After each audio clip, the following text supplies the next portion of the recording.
Hello, everyone. This is Sean Smith, and you are tuned in to the Kountryfried Outdoors Chasing Your Experience podcast. The podcast that will connect you to resources regionally and nationwide to engage them and you in open, honest discussions so that we can inspire the growth that you need to chase the experience you want. So strap yourself in because here we go. All right, everyone. Welcome back to another Kountryfried Outdoors podcast.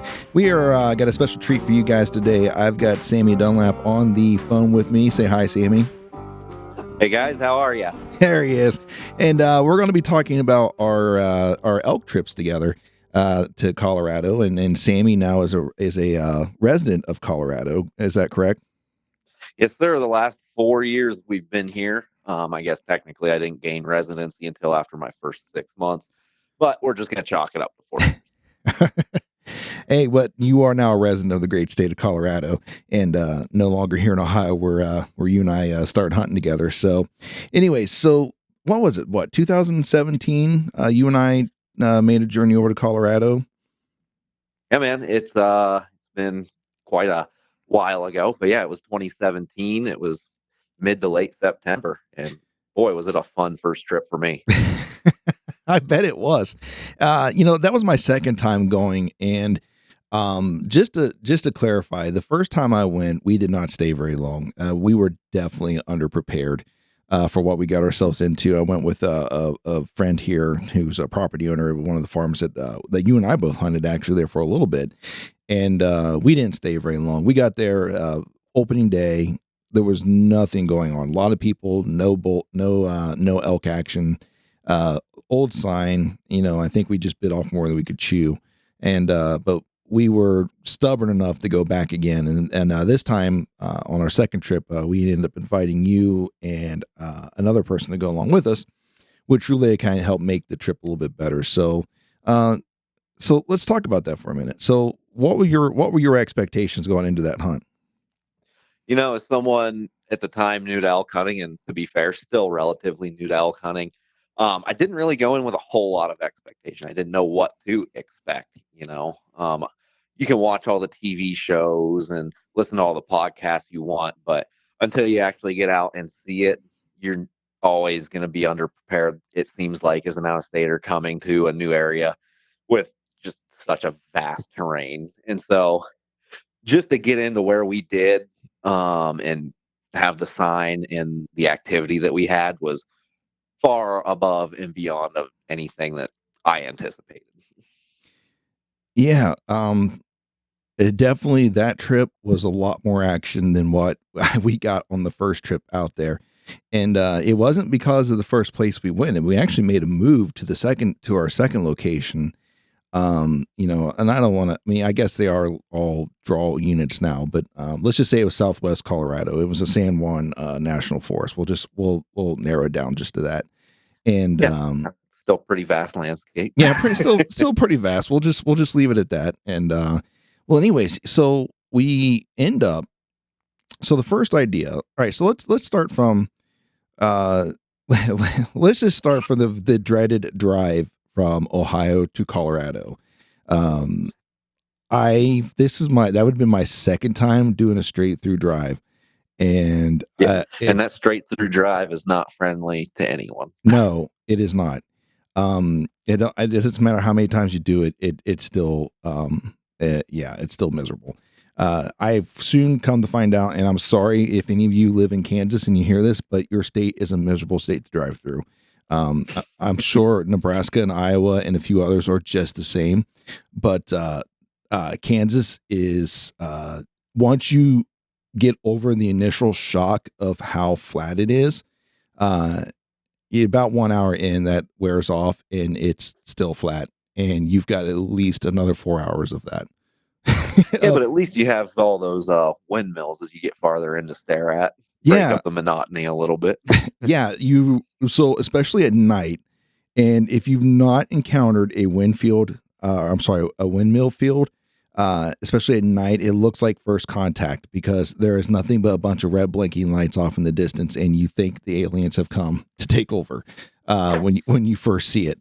And but yeah, Yeah, they're I mean, it really feels like you're entering just the movie Signs with Mel Gibson and Joaquin Phoenix. Like you just you're ready for them to just come screaming out of the corn.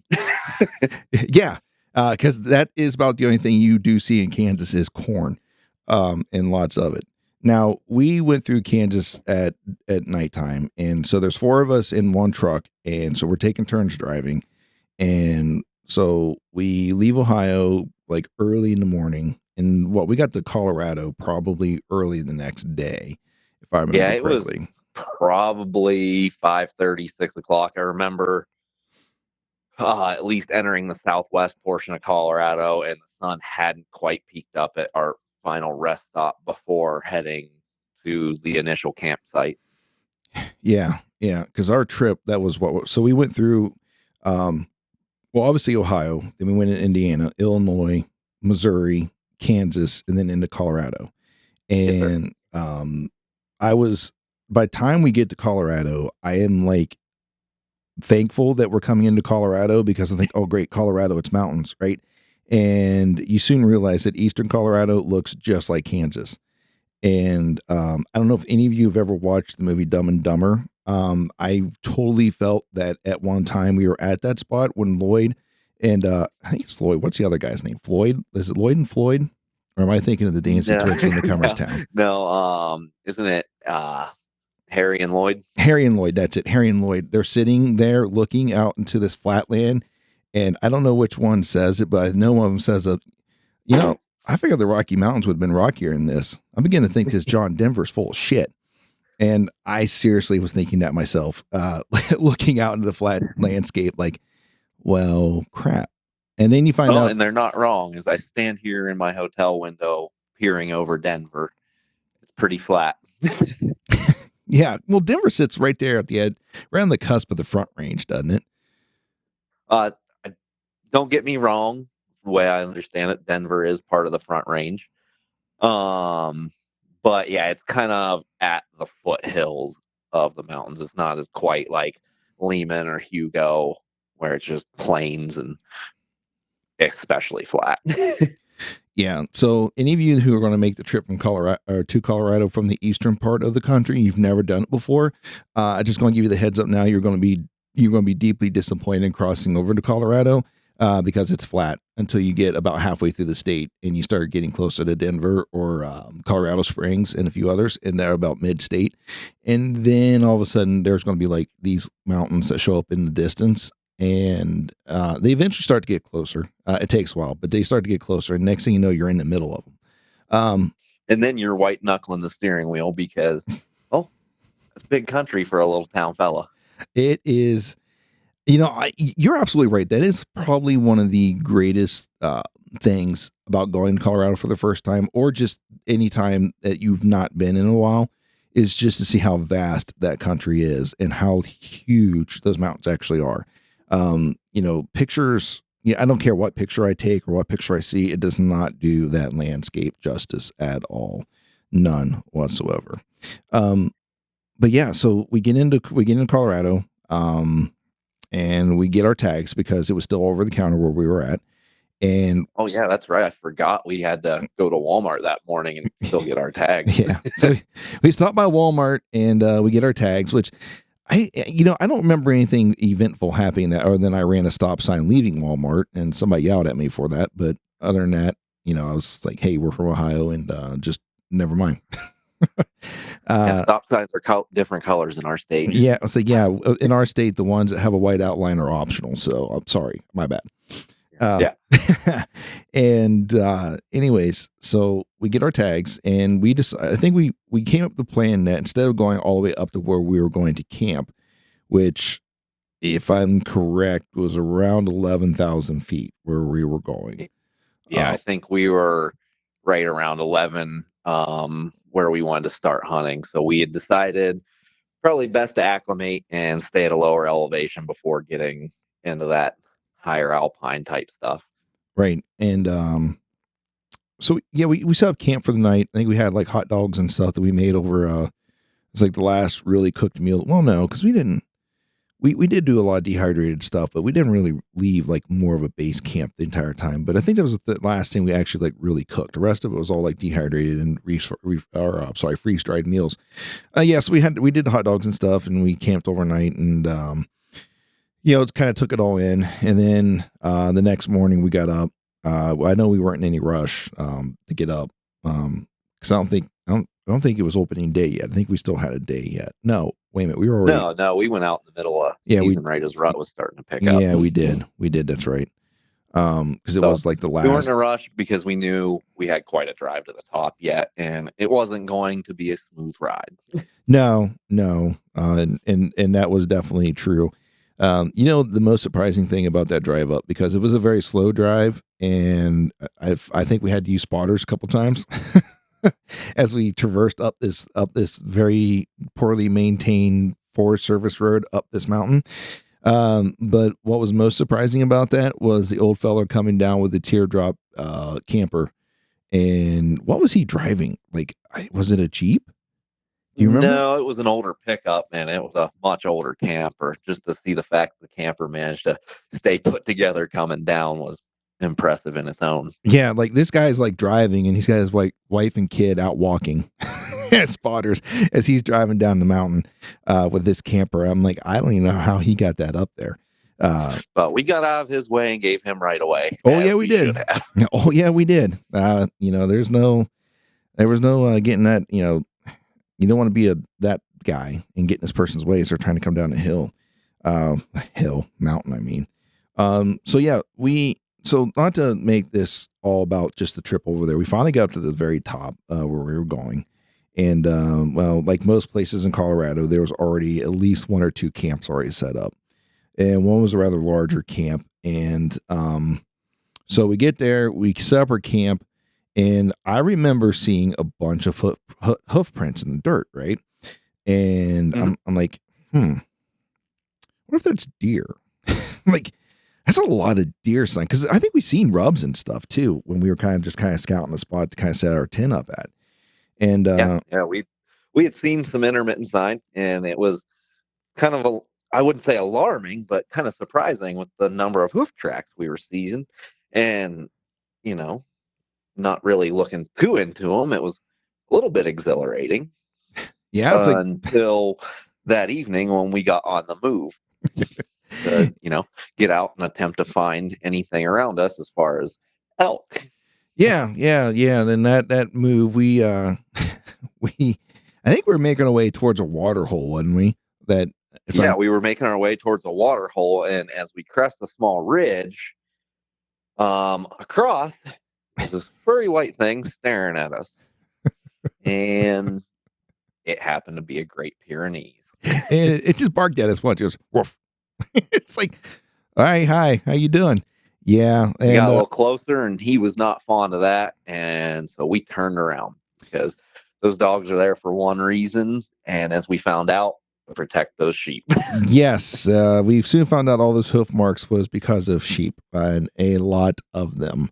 Apparently the local sheep herder had several hands up there with a flock of sheep. When I say flock, this thing was probably in the hundreds of sheep. I bet there was a couple thousand head of those sheep. Yeah, you're probably right. There was a lot. And if you know anything about sheep and most other animals don't get along very well, because sheep tend to be very, when they eat, they take stuff down to the ground. Like it's like gone. They don't leave much behind as they go through. They're kind of like the locust of the mammal world.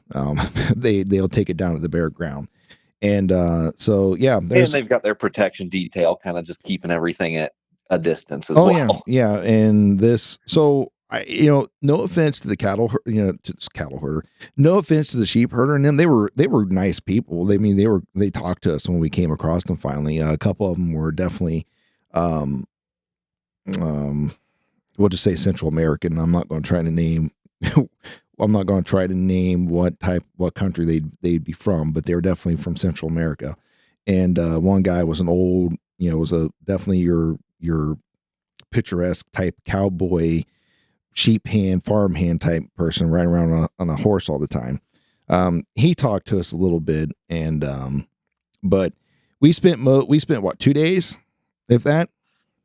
Yeah, I'd say it was at least 2 days. Probably the worst night of sleep I've had in my life, or you would think until we get to the meat and potatoes of this story. Oh yeah, yeah. Between the sheep just making a ruckus all night, the coyotes that decided to move in on them, and the Pyrenees that would fend the coyotes off. Outside of the sheep herders and the sheep and the dogs and the coyotes, between scouting, glassing, moving about as we did, anywhere from 11 to what seemed almost 13,000 feet, we could not turn a dang thing up. No, So no. that's about when we made the decision. All right, we're not capable of making it at the time, 8+ miles in to attempt to kill an elk. We need to maybe think about dragging up and seeing if we can get a little closer, and within our range of being able to make a move. Yeah, because there at where we were at camping there, 11,000 feet for being a Flatlander is really high, and you can easily start to mess with you because a lot of people talk about altitude and what it does to them. Now, I've not had like full blown altitude sickness before, but I do notice that it's a little bit harder to breathe. Not because it's not like you can't breathe, but it's just not as much oxygen. So The air's thinner. yeah, because the air's thinner. And the thing that really gets me though is if I gotta like tie my shoe or something, I get lightheaded really fast that way. Compared to like being back here at my close to sea level, the most I'm at right now is 1,000 feet, if that. And but yeah, I notice I get lightheaded when I do that, and Yeah, and maybe some headache. along with the altitude, like I said before, you can prepare all you want. Once you get to the mountains, it's a different thing. I was in zero relative shape, even though I had been going to the gym and doing what I could in my free time to prep. I was still a chubby bubby Midwesterner, and You definitely had your white tail it fit body definitely going. reared its ugly head. Yeah, yeah. Well, I think it really kind of affected all of us. And the fact that we weren't seeing any sign of elk, hearing any elk, because we're like right in the middle of the rut. You'd think that we'd be hearing at least some type of bugles. We didn't hear nothing. It's And pretty deflating when you're seemingly putting yourself in a situation and you really haven't even seen as much of a pile of elk poop, let alone hear one. right. And then the guys from Texas that were camped there close to us, they were kind of running into the same thing. They said that they've bumped a couple of cows here and there, like cow elk, not moo cows. And that was about it. And there was also one fellow, he apparently was a lot better shape than we were. He was hiking the trail every day and he'd already put in like 6-7 miles and was coming back, and he didn't hear or see anything either. So, nothing was going to how we hoped it would go. And even the herder, the one guy who did talk to us a good bit, he gave us a little bit of advice to go down into one creek. But like you said, I don't think any of us was really in the shape to do that. Because, as you said, doesn't matter what you do back here at Flatland, you could do your very best, but like until you actually see what the mountains are and what they what they actually are and how steep they are and like how far they are that steep, you really don't have an understanding of what you're getting yourself into. And especially in that San Juan mountain region, that a lot of that area is pretty rugged country. Ooh, tell me about it. Like, there's a couple of decent wildernesses there. And, if you're not familiar with wilderness land when it comes to, the National Forest Service and them, wildernesses they're roadless. If there is a road, it's like a road and you have to stay on it if you're on a motor vehicle. And more than likely it is not, if I'm correct, and I'm sure somebody will eventually correct me on this, but I do believe there are no roads, period, the end, in a wilderness, because you can have no vehicles inside a wilderness area. And that means everything's either on foot. is by foot. I think, bicycles might be allowed, but that's it, like nothing else. I So cannot attest to that. I'd have to do my research, but I yeah, would not be surprised. yeah, I don't. Yeah, it's definitely they preserve those wilderness areas, and I think the reason why we selected that area to begin with was because of wilderness. And you listen to podcasts, you listen to other entities talk about preparing or prepping or scouting or pre-scouting these areas as best you can. You try to find the areas that don't have as many roads to it, because that means less people, and the less people you have around you, the better off you are. Because there's less pressure.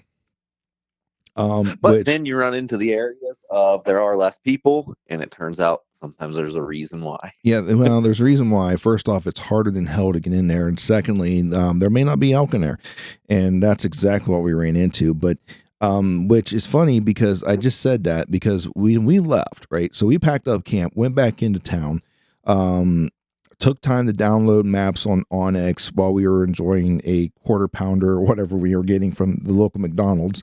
Um, Downloading maps for the next unit because they were all over the counter in that area, and we were going to make our way up there that day. And this was an area that I had been to before, and so not we end up pushing further into that area. But we did on the scouting wilderness area. Not a lot of people, should be elk in there. We leave that because there were no elk in there, and we get into this area now that we go to. It's a little bit more accessible because there's the roads aren't as terrible. There is obviously more people there because we ran into camps, sporadic, not not sporadically, actually pretty regular along the road. And guess what? That night, what did we hear? Yeah, I mean, we set up camp, and even that evening, I was feeling a little under the weather when we got there that day. I'm not sure if it was a head cold or if I was starting to get symptoms of elevation sickness from being, up at 11,000 feet plus for a couple days. Regardless, I wasn't feeling well. We got camp set up in that new spot that next day, and you and the two other fellas that we had gone out with set out for your adventure that evening. I stayed back at camp and just kind of bummed around that I was feeling crummy. Yeah. So, you went out, you didn't see anything. The other two fellas went out, and somehow, by the grace of God, one of the gentlemen had a great 25-yard encounter with a herd of cows. Um, I'm not sure what happened, why he didn't get a shot. Maybe it was just too many eyes and hard to move, which I've been in that situation since moving. So very easy to do.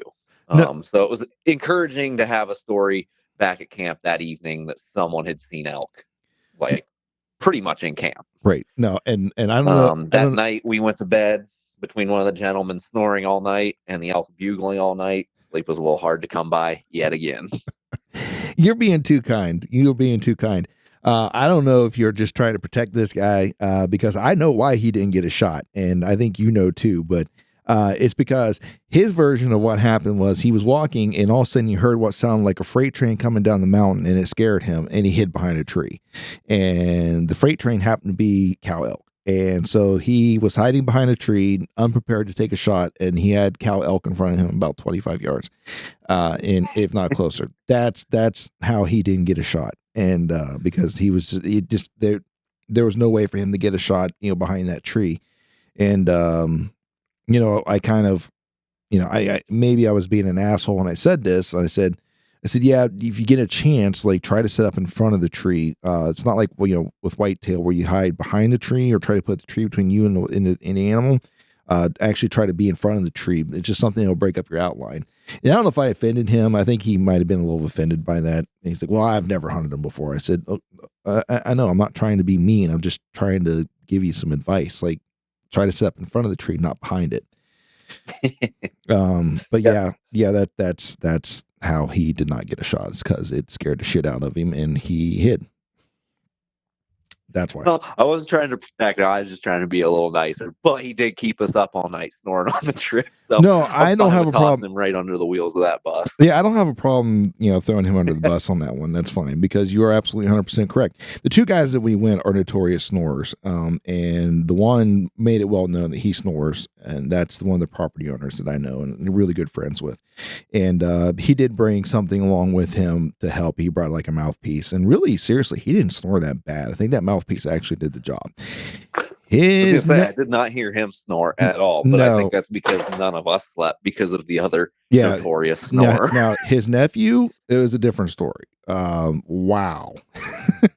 this dude, this dude could snore like none other. And the fact that we heard elk bugling, and they're close enough that we could hear the cows mewing, that they got that close to us with this guy snoring the way he did was actually kind of encouraging. It's like, well, we can get away just about anything then if that's the case, because this dude is sawing logs.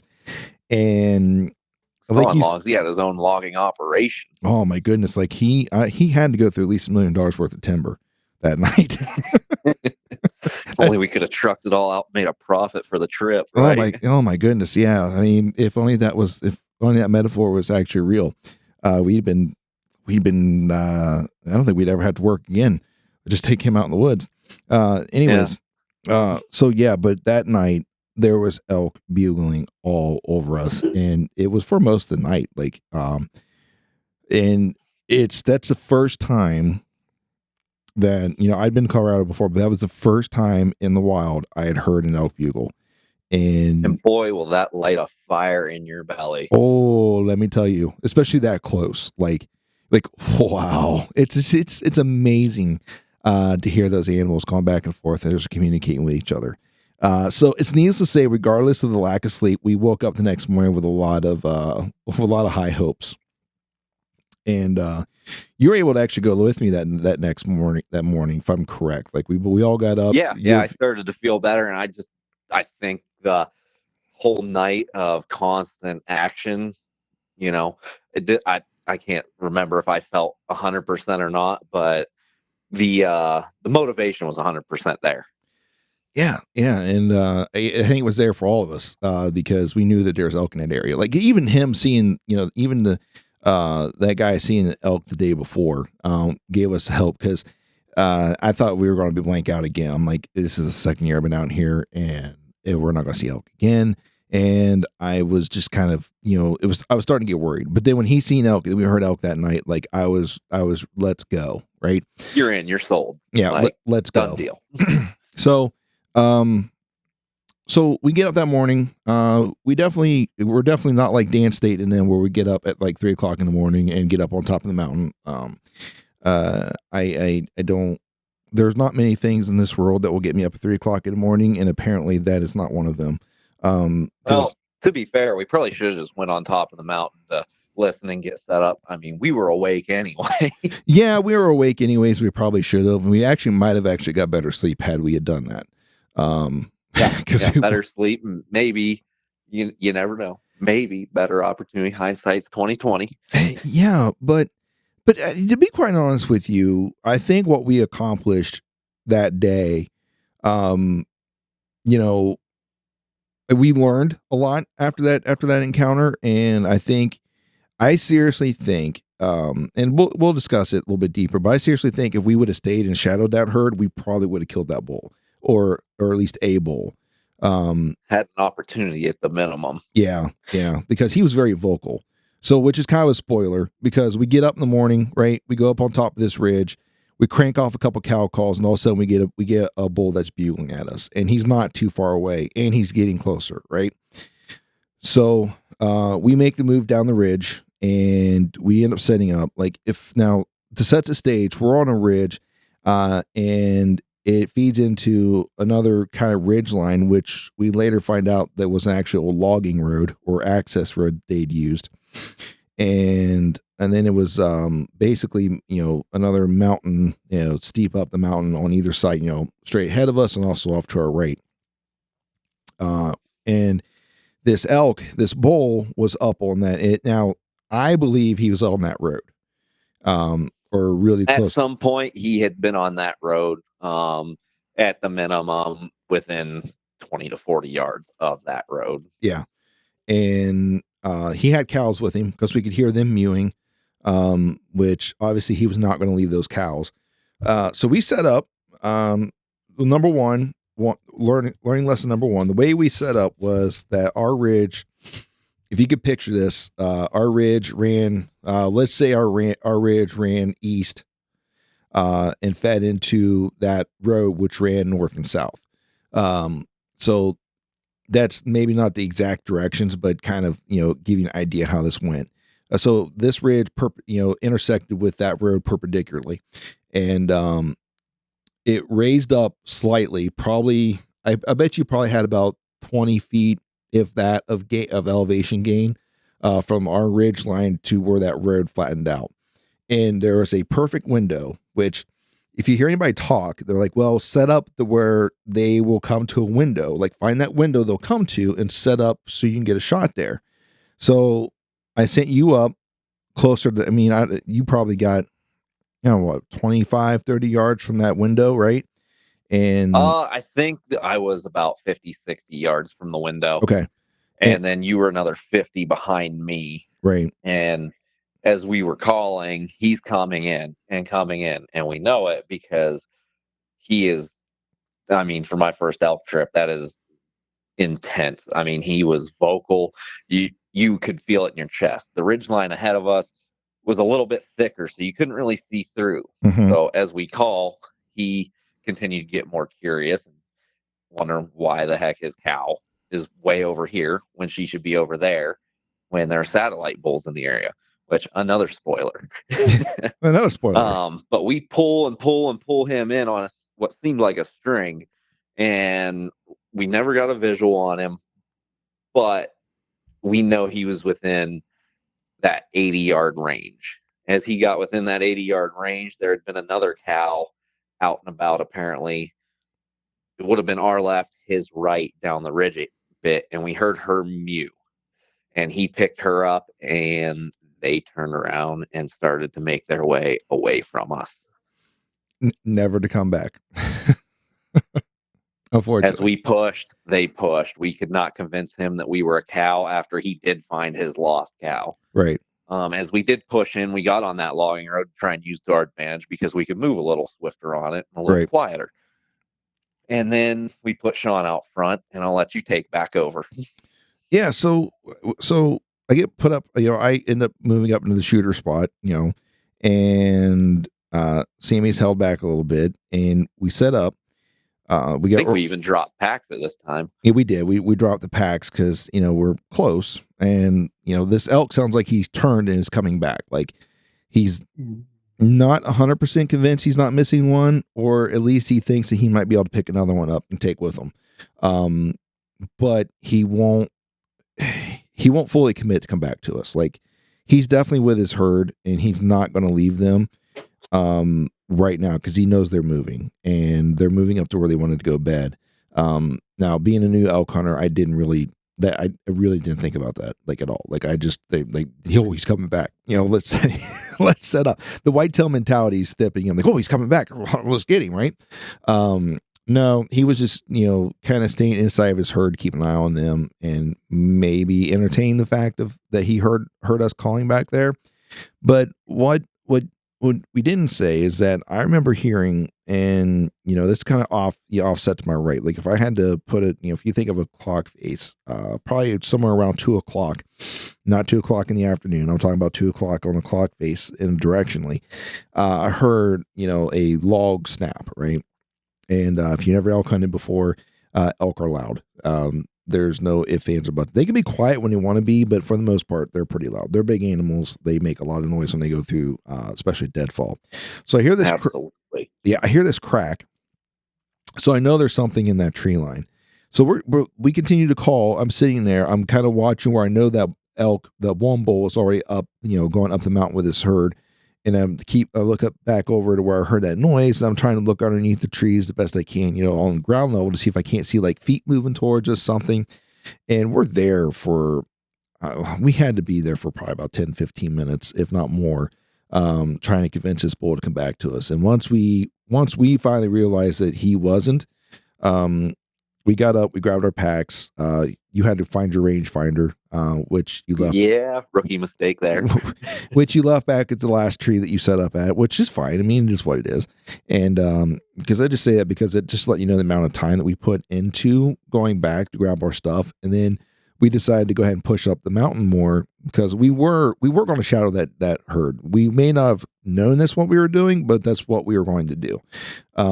Because we were just going to follow that bull because he's bugling. He had not stopped bugling, and we were just going to follow him, and maybe we can convince him to come back to us. So where we're at, we enter into a meadow, right? And then the tree line is in front of us to where it's going back up the mountain to where I heard that noise. And I assumed, I think anybody would assume that we'd been there long enough that if anything was there, it either had left already.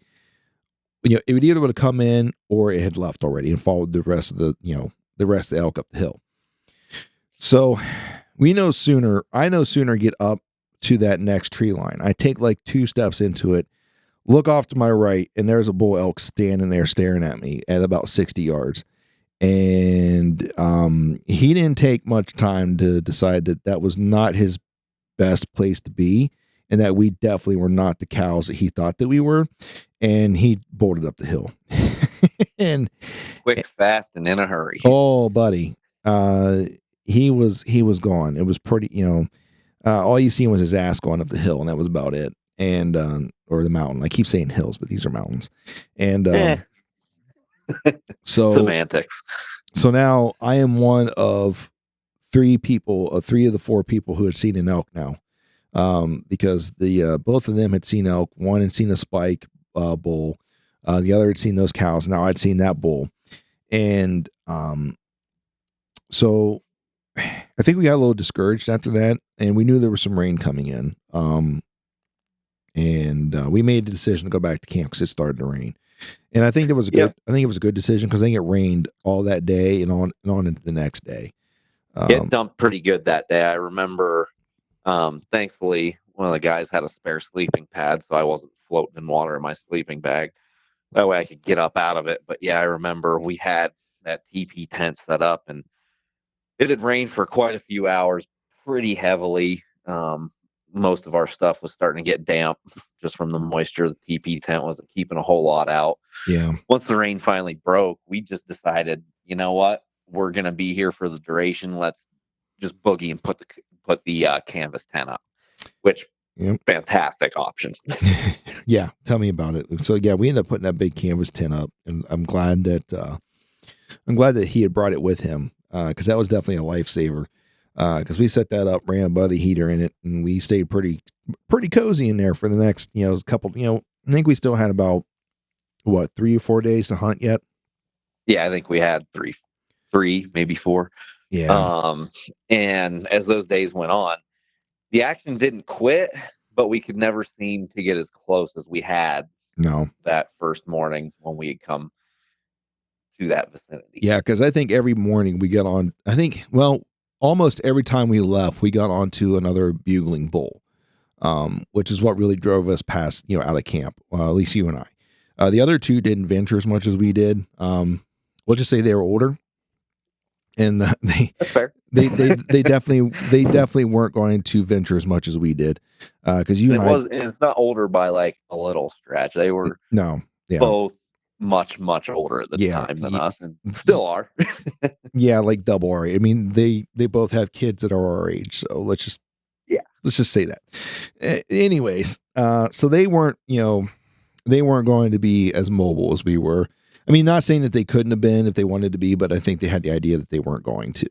I think one was very intent on just going into the woods as far as he wanted to, and then just sat down and just let nature do its thing. And we're creatures of habit. Once you have something in your mind that you're going to do, and it's something you're set on, typically your mind's not going to change. Yeah, and that's exactly what they were set up on. Because I think the one guy who seen the cow elk, he kept going back to that same spot over and over again, hoping that she would come back or something would come back through there. While you and I decided we were over a couple different mountain ridges, at least a couple ridge tops. Once again, the next morning, that it cleared up. We got onto a bull that was bugling. Um, we couldn't close a deal on him. I think you end up sitting on a what we thought to be a wallow, and then I kind of took off on my own for a little bit because he kept bugling, and I was going to try to work my way into him, and that never worked out. And Yeah, I then have a lot of regret not staying on that wallow because we ended up meeting back up later that morning, moving back to camp and eating lunch. And as we were eating lunch, I'd pretty well dropped a pin where that water hole was, yeah, and we could hear that bull from that relative location that afternoon. While we're standing there eating lunch. yeah, yeah. He had moved through that area at some point in time, and I think we went back out that afternoon, and again got on another bull, and Chased him around for hours. It seemed like. yeah, we did. We actually he played ball for a little bit, but I knew, and you and I had this discussion that we knew the wind was going to shift on us pretty soon with the way the thermals The work in the wind and the mountains. thermals as Yeah, the sunset. yeah, it was going to shift on us, and we were above him, and so it was later in the afternoon. I'm like, we've got to move. We got to either get on his level or work around, around him to where our wind's not going to hit him. And And more than said that, we made the move, everything changed. and And I remember our snap just moving down that hill, and he got on his horse and rode out of town. he did. He bugled again, but he was about several hundred yards away from us at that point because he knew the game was up, and we knew the game was up at that time. So that pretty much was the end of that hunt. We worked our way back to camp, and you learned that I was directionally challenged at that time. There were red flags along the way, yes. Yeah, there were some red flags along the way, but I think you definitely learned I was directionally challenged at that point as we were trying to make our way back to camp. And I blame my iPhone for some of that because I don't think my compass in the iPhone works correctly all the time, but whatever. It's my story, and I'll stick to it. But Yeah, nope, we won't chalk it up to operator error. Nope. nope, no. But we made it back to camp that night. And I'm trying to think,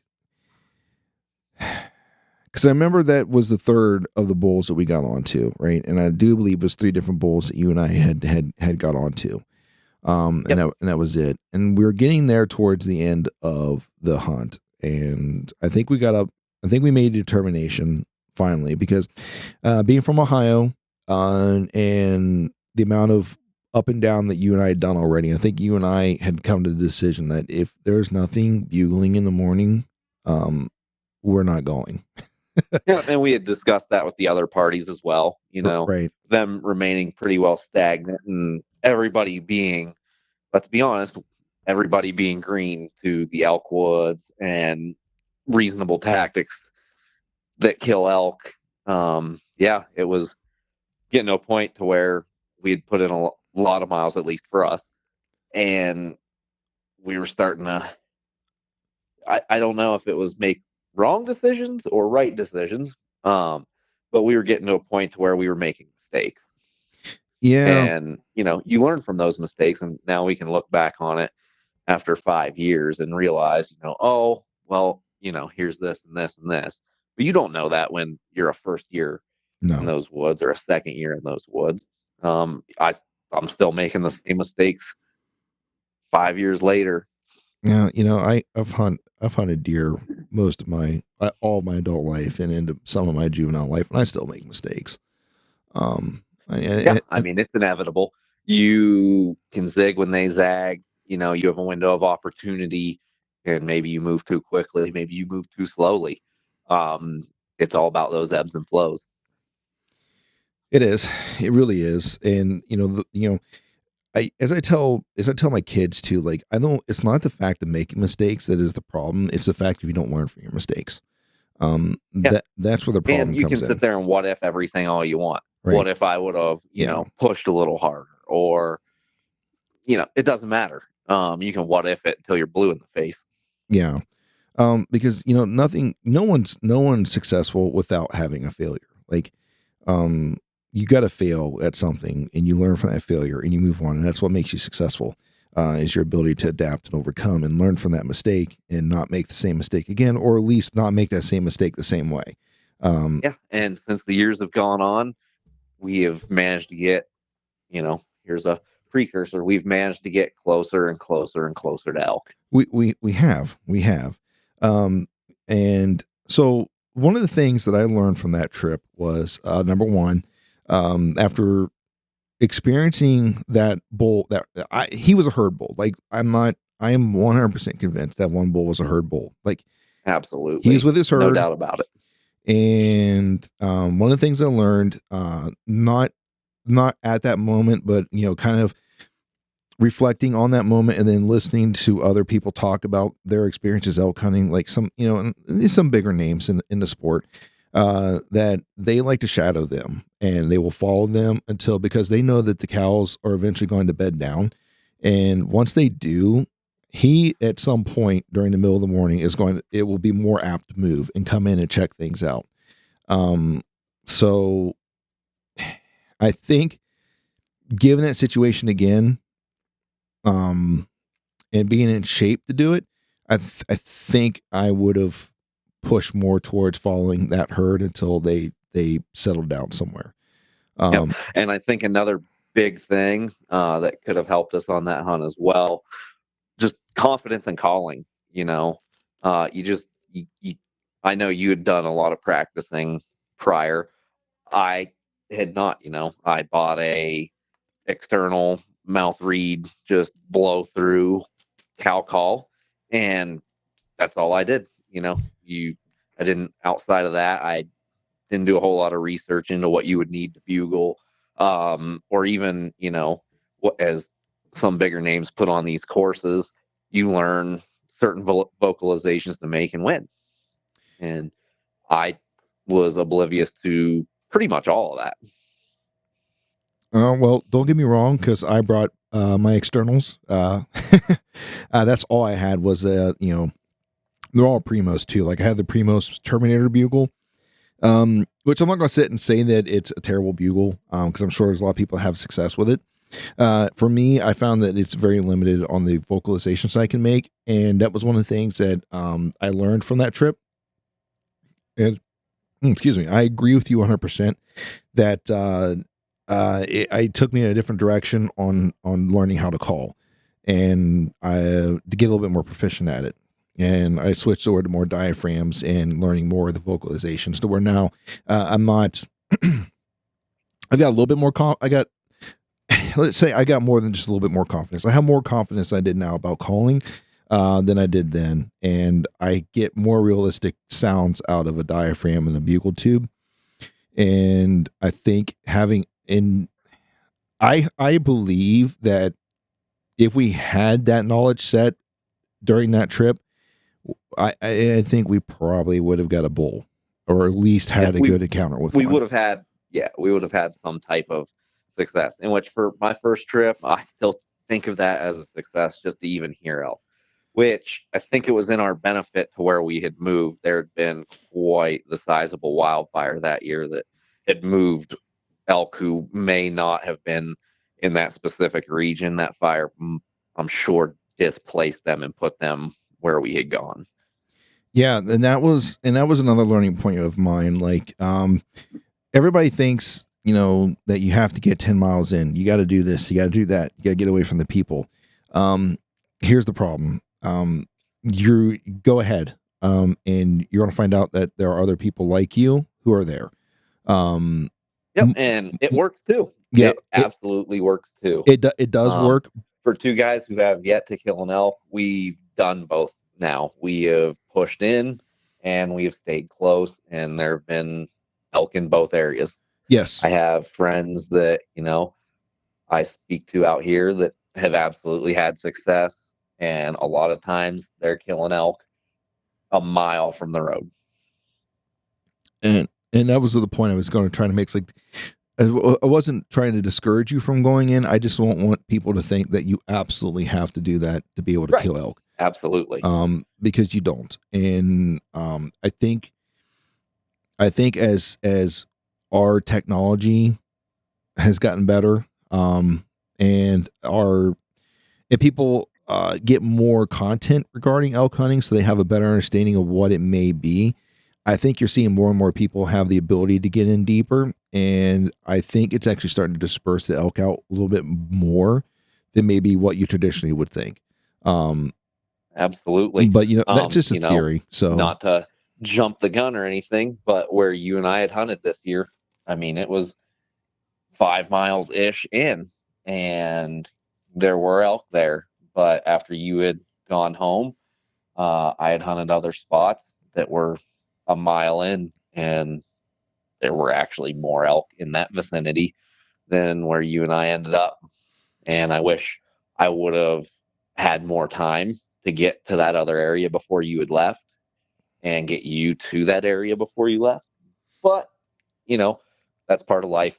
We get busy with work, and that fire also didn't help. So, yeah, yeah, no, you're absolutely right. And well, and we're approaching an hour, and I like to try to keep these as an hour. I know you and I discussed that we were probably just going to go ahead and talk about the second hunt on the same record, but I think what we'll do, we'll close out this one, and then yeah, that's fair. I honestly am. I mean, it was a memorable experience. Not to say, 5 years is quite a bit of time, and I can't remember what I had for dinner yesterday. I was not expecting to recall as much detail, but as you started going and I started going, I think it all started to come back together. yeah, and yeah, there's a lot of good memories that came back out of that, and guess what, the It trip was a back, fun experience, man, for, greenhorns being out there on the hill. It was, I mean, it's not something you'd expect that early on with the relatively zero knowledge that we had at the time. right? And here's a spoiler alert too: the trip back was just as miserable as the trip over. No doubt. Uh, But yeah, we can go ahead and wrap this up if you're ready. One thing I want to, let everyone in on, keep in mind, this is more of a storytelling podcast. We're not telling you what you have to do or how you should do it. We're telling you what, our experience, where we believe we messed up. I mean, if you guys have advice for us that have had success, we are an open door. Let us know. yeah, and thanks for bringing it up, because it is kind of the point behind the podcast is that connection and engagement so that we all can grow together. So we're still learning, and I'm a very firm believer that the day that you stop learning because you think that you've learned it all is the day you might as well hang it up, because you've given up on yourself. Because there's always something new to learn. There's always something new to, that you could try to improve yourself. I'm not that person that will never give a 5-star rating for someone, because I think there's always room for improvement. I'm not that person, but at the same time, like, don't stop trying to, don't stop trying to pursue becoming better, and being No, absolutely open to not. that. There's always, like you said, there's always room for improvement. And we are very moldable too. We will take any advice to improve as well. We've got our Instagram page, Facebook page, and YouTube channel. You guys can shoot us comments in that direction and either give advice or even bring up talking points. Yeah, absolutely, absolutely. As this thing begins to grow more, I think we'll get more into that. So, yeah, I think this is a good place to leave off. Good ending there. Um, Absolutely. Go ahead and shamelessly plug all of our social media. yeah, just get get down in there. If you guys, once again, as Sammy said, we have an Instagram, Country Fried Outdoors on the Instagram, and we got a YouTube page, Country Fried Outdoors Productions. You guys can check us out at. Unfortunately, none of our elk adventures are on the are on either one of those except for the Instagram, because some pictures and some reels, but didn't do any video Yeah, I recording mean, for we're the a little video. more But focused at the time on hopefully putting an elk on the ground than trying to film it. We make enough mistakes without the camera gear yeah, when yeah, it's down.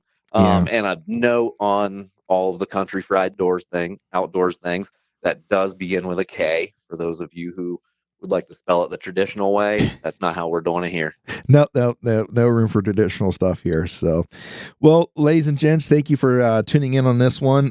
Just a little precursor. Then you're going to get to hear about our most recent elk hunt. That's going to be coming up here in probably one of the next coming episodes. But until then, you guys, it's been a pleasure sharing the last hour with you guys. And we really do hope that you guys have the opportunity to go out and to experience the outdoors in the manner that you wish to do so. And we really hope that there's no one out there shaming you from you chasing that experience that you want. As always, we do hope you guys stay safe out there as you're chasing that experience, and may God bless all of you until the next time.